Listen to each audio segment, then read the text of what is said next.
Hi guys, mapagpalang hapon sa lahat at dito po tayo ngayon sa Twin Lakes Tagaytay kung saan mamasyal po tayo at kasama po natin ang ating mga mahal sa buhay, ang ating mga kaibigan at dito mo tayo panandalian at tayo'y mag-chill in at mag-relax ng konti.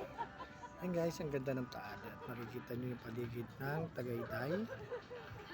Ayan, napakaganda. Meron po akong nakikitang isang rito at mamaya ho lalapitan ho natin yan. Ayan guys.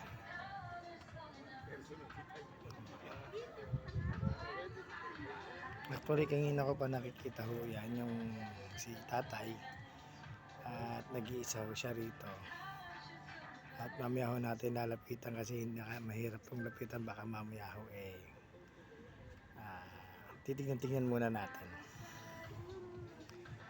Ayan guys. Ayan.